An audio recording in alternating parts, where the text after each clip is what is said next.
playing every new Assassin's Creed game when they first come out is kind of like binge watching a TV series that you've already seen before. It's been a while since you've last seen it, but you can still remember what's coming and what's going to happen. And there's a sense of comfort found in that familiarity. But you also more or less know what you're in for, and there's a low chance of being shocked and surprised. Got your ass. And really, that's the case with this whole series. Even if they eventually did seem to run out of ideas, and someone at Ubisoft started picking random themes out of a hat, and then pairing them with this iconic franchise for each new game. Which is why I guess we started off with Jerusalem and Italy and then found ourselves in ancient Egypt, ancient Greece, and then the Middle Ages with those more recent entries. Either way though, it's definitely become a series that's got a bit of a personality crisis. You know, if taking on Norse gods in Valhalla wasn't any kind of indicator. But that's all about to change, maybe, with the just released Mirage, the latest entry in this long and tired franchise, and maybe one that actually might help to bring things back to its roots.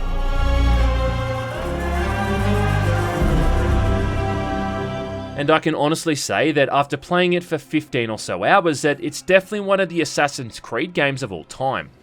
That doesn't make sense. Tell me what you know. The story follows returning character Basim, who had a pretty big role in Valhalla, and this goes back to his origins in Baghdad, before he even became an assassin, and back at a time when the Brotherhood called themselves the Hidden Ones. Yeah, back when their old motto used to be silent but deadly. This is child's play. Anyway, during the game's opening, Basim is just a lowly street thief pulling off side gigs for the Hidden Ones and like a desperate fanboy keen to work his way into their ranks. And he gets that chance early on here after he and his friend try to unsuccessfully steal an important relic from some rich tyrant. Looks heavy. We'll never get it out of the palace. Then I will just have to take what is inside. 20 minutes later. Driven out of town by the locals as a result of this, he's then recruited by the Hidden Ones and trained by them, which makes up the next agonizingly slow hour or so of the whole prologue. Basim, time for combat training. A prologue which is just kind of annoying, to be honest, considering they still feel the need to include this drawn-out tutorial, you know, in a series which has been around gamers longer than Mountain Dew has. I've seen enough. But it does also serve its purpose in trying to establish the backdrop and the cast, a lineup of mostly serviceable but kind of forgettable characters. And apart from Basim and his immediate circle of buddies, none of them really linger around long enough to make that much of an impact. Have patience. I mean, it's not like being bros with Da Vinci or hanging out with old mate Blackbeard in Black Flag, let's just put it that way. Anyway, eventually Basim is sent back to Baghdad with his allies to track down the key members of the Order, a group of masked figures that form the 1% of Baghdad's elite, and a real bunch of sickos doing nasty things for their own personal gain. Property stolen, merchants extorted, foreigners tormented. Things like slavery, murder, creating AI art, the works, yeah, really sick bastards. Dangerously sick people! And these figures become the main assassination targets, along with trying to build up these fledgling bureaus around the city and really increase the Hidden One's presence. And yeah man, imagine that, an Assassin's Creed game actually focusing on assassins for once. The doctor is dead. Ubisoft have been pretty transparent with the fact that Mirage is going to be much more of a throwback to how these games used to be, before the recent entries where they turned into these full-on alternate history, borderline fantasy RPGs. And in a lot of ways, this is the most stripped-back, rudimentary Assassin's Creed game they've made in a long time. And as someone whose favourite game in the series is Brotherhood, well, that's kinda like Jesper Kid's music to my ears. Please, use your indoor voice. This means there's no male or female character options, there's no meaningful dialogue choices, there's no romance, and no appearance customization outside of just what kind of colours the limited amount of armour you can wear is going to be. There's only a handful of weapons to use as well, and they're not level based or given these absurd buffs or effects either. I also appreciate too how one of them is literally just the Sands of Time dagger from the original Prince of Persia remake. Which is kind of fitting in a way, considering the first Assassin's Creed was supposed to be a Prince of Persia sequel. That's true. Making money is also a much simpler affair too, and in fact most of it is going to come from pickpocketing people on the street for their hard-earned trinkets. A process which is able to earn you hundreds of dollary dues even within minutes. You know, if you've got the patience to get the hang of that minigame. There's no ship combat either, in fact there's no ships at all because the only city you explore here is Baghdad. And to put the size of that city into perspective, it's apparently around 2.5 kilometers squared, whereas for comparison, the entirety of Valhalla was over 140. Being that the city is also so small means that word is going to get around about your nefarious deeds, which brings along the return of the notoriety system, where you've again got to go around ripping down wanted signs and paying people off to stop slandering you in public, a mechanic which I don't even think has been in the series since the third game. Just like old times. Even the side missions are a lot more limited, being mostly the contracts you carry out for the hidden ones, and I think there's barely a dozen of these in total.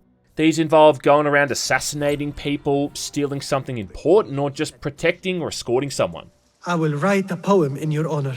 Whoa, slow down, egghead. Finally, and what I think is the best approach of all, is that this one is a lot more grounded in reality. Oops, there goes gravity. There's no more weird mythical creatures to hunt down and kill anymore, like the sort of thing that featured heavily in Valhalla, Odyssey, and Origins. Your mount this time around is a camel, and all this made me realize is that we don't have enough rideable camels in video games these days. Yeah, truly an elegant creature for a more civilized age.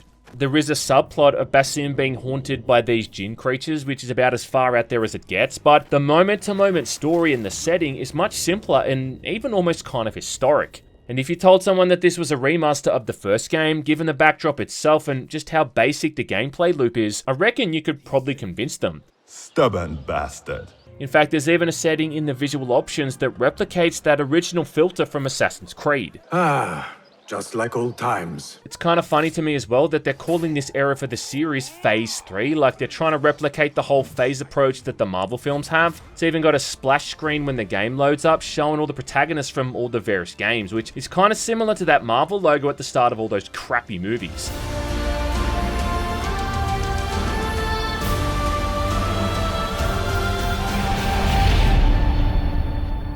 But it does make sense that if this is the beginning of a supposed new arc for the franchise, that they'd go back to when things were a lot simpler. I mean, even the skill points page is a perfect example of how back to basics this one is, looking like an actual bunch of skills, you know, as opposed to a constellation of unlockable abilities that they had in Valhalla. And overall, I can't tell if this is a really good idea on Ubisoft's behalf or just incredibly lazy. But either way though, I really appreciated a game that had some kind of consideration for my time. And there is something definitely kind of appealing about a campaign that really only takes 12 or so hours to get through, you know, as opposed to 40 or 50. Starts to make sense when you consider that Mirage was originally intended to be DLC for Valhalla, because that's what it often feels like at times. It's like a glorified expansion. Visually, Mirage is definitely a bit of a mixed bag, and it's really hard to notice any kind of visual improvement in a series that's had the same kind of art style and overall aesthetic for more or less a decade at this point. It's also probably the result of all these games using different versions of pretty much the same engine, which means it always has that sort of Ubisoft look to it, where things look acceptable, just not always remarkable. The best moments of the game are again during sunrise or sunset, with the way that light can catch through trees or reflect off water and mud. And again, the overall amount of detail in the city is really impressive, with there just being an insane amount of props and NPC activity to give it the feeling of being this bustling metropolis. Different areas of the city all have a distinct theme and feel, with the more prestigious and upper class districts being cleaner and more heavily guarded. And look at that, they even managed to add in a monastery based off Fortnite players.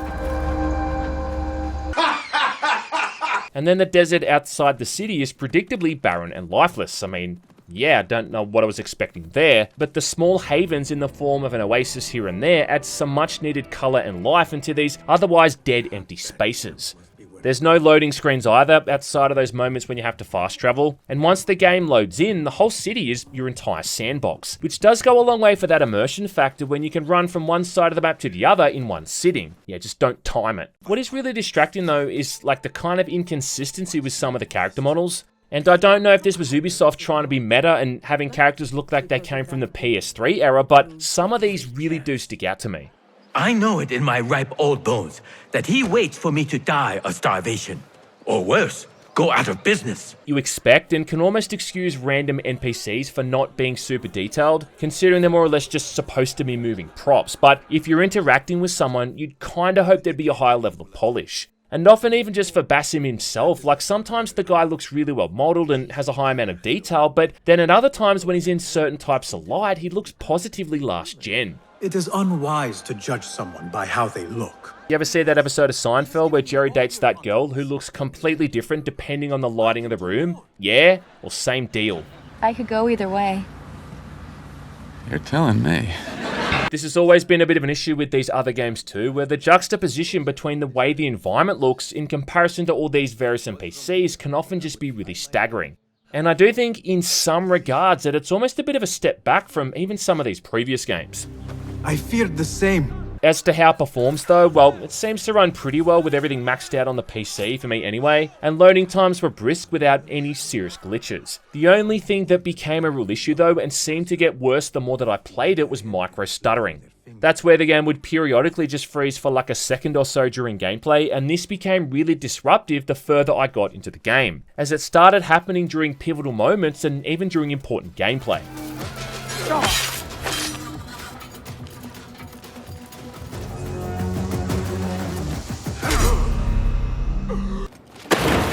Apart from that though, I had one crash to the desktop in like the 15 or so hours I played it, and none of the main or side missions bugged out, so make of that what you will. Wait a minute!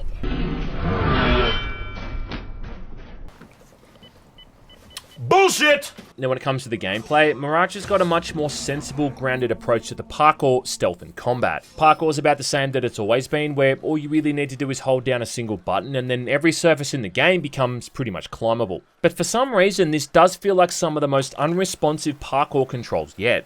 Because I still find that despite it seeming obvious as to what I'm trying to do, the game somehow finds a way to do something else entirely, jumping where I didn't even want to as an example. Though I do find it hilarious how you can jump off a 10-story high building in these games and simply walk it off with a minor limp for like 5 seconds.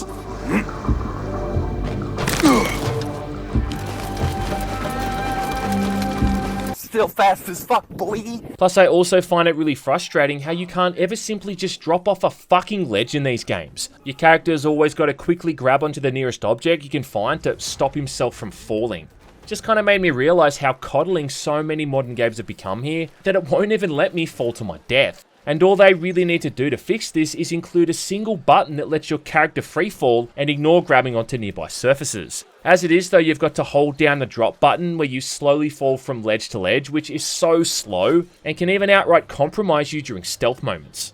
As for the stealth, well, there is a much bigger focus on it in this game, and it is actually kind of surprising how well it works most of the time, with a lot of the areas you have to navigate being really well designed in the sense that you're given lots of opportunities for cover and to ambush enemies.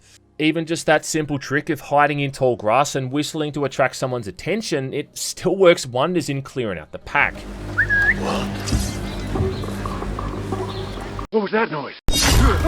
I'd say that I probably spent 70% of the campaign sneaking around and staying out of sight here, and I often kind of forget that Ubisoft are the same people who made the Splinter Cell games, so it's nice to see that they've really taken the stealth DNA that's part of their brand and injected it back into a series that sorely needed it. Because the last few games, man, they really did lose their way in that regard. What I appreciate the most though is that you're actually playing as an assassin first and foremost, being a warrior second. And the vast majority of the story is about you tracking down the various members of the Order, searching for clues from the shadows, only heading into the light to finally strike them down. You'll spend entire missions just going around and investigating clues. Perhaps a little token of my appreciation will jog your memory. Eavesdropping on conversations and pickpocketing people to make sure all your ducks are in a row. Come, we talk elsewhere. And then finally, once you're sure you've got your man or woman, only then can Basim go in for the kill, and even then the hit itself gives you a really open-ended approach to how you expose them and finally take them down. For instance, for one of the targets, you can help a nearby merchant get back his confiscated box of anime, and in return, he helps you sneak into the compound in plain sight, basically putting you right in front of the person you need to kill. And it's just been such a long time since you can outright assassinate someone and kill off an important antagonist without having to go through like a 15-minute long boss fight that feels like a bad Souls-like encounter. Just like old times. Most of them are just bad people doing bad things. They're not demons or gods hiding in plain sight. They're just normal humans abusing their power who need to be brought to justice. So to actually play the part of an assassin, again, it's a good feeling. See what avenues present themselves. Be reactive, but patient. And trust your instincts.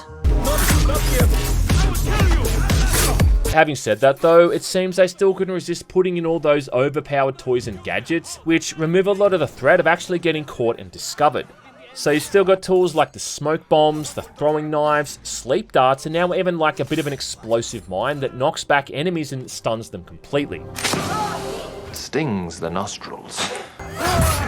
Combat is also back to basics, where there being only a light and a heavy attack, with enemies more or less using the same moves. Light attacks can be parried, but heavy attacks have to be dodged, and that's really all there is to it.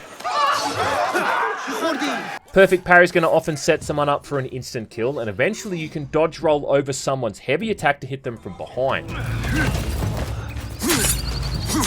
You've also got a finite amount of stamina, which drains from dodging and attacking. And once this thing runs out, well, it's like trying to deflect a sword with a pair of oven mitts. I am still a bit pissed off that there's no colorblind options for the light and heavy attacks, because both of these look like the same color to me initially, which really makes it confusing for me to tell which is which. But it's a mostly acceptable combat system, which by design goes to absolute shit when you're attacked by multiple enemies, because the game is trying to enforce some sense of realism and encourage you to not engage enemies.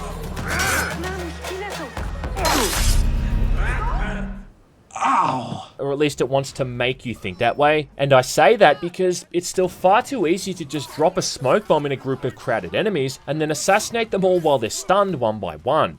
Or maybe hit someone in the leg with a throwing knife, which staggers them and sets them up for an easy kill. Hold on! You're dead! It's also got that move where you can perform a takedown and then instantly hit someone nearby with a throwing knife for a follow-up kill. And there must be some sort of unwritten law that says that this move has to be included in every Ubisoft game.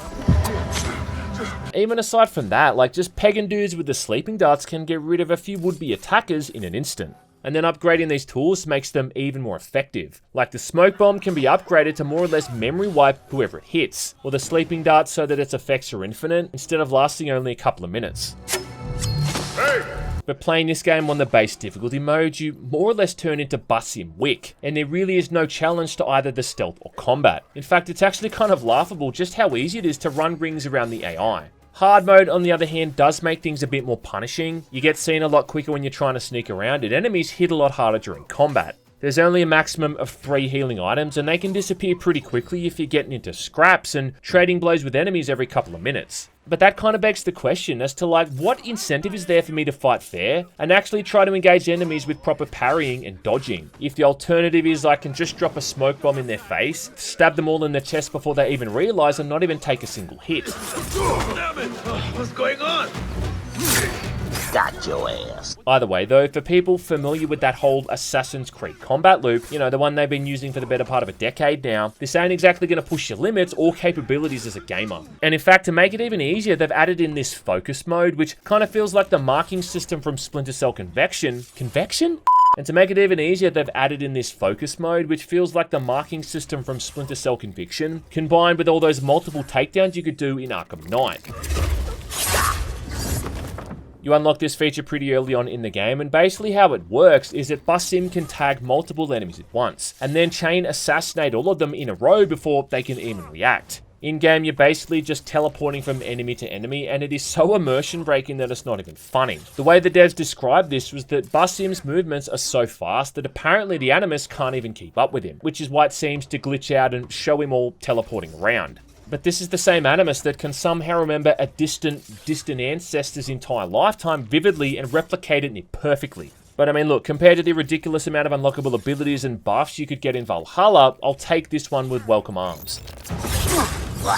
And as the famous saying goes, you control the buttons you press. So the game is perfectly playable with or without it, bitch. If I had to sum up what playing Assassin's Creed Mirage is like at the end of the day, well then I'd say that playing through it is like taking a warm bath. It's not as life-changing or therapeutic as an ice bath, and certainly not quite as comforting or reassuring as a hot one. Just kind of sits somewhere in the middle as a perfectly valid, acceptable experience. I've never given numerical scores in my videos simply because I don't know how you can really put a plain number on something, but if a 7 out of 10 is the okay score for a video game, well then this is the most okay game I've ever played. Just kind of hard to quantify what the whole experience is like, without me saying something that could be completely interchangeable for any of the last dozen games they've made. But I guess at the end of the day, if all you really want is a new location to sneak around in and more people to stab in the back, well, then I guess on some level that makes it good. And it's still just kind of funny to me that the best way the Assassin's Creed series can differentiate itself at this point is to simply replicate its origins. As a side piece to the Assassin's Creed game they're making that I am actually interested in, the one they're making that's set in feudal Japan, this will be a nice interim. Though again, with every new Ubisoft game I cover, I'm realizing more and more that we're less likely to ever see Blood Dragon 2.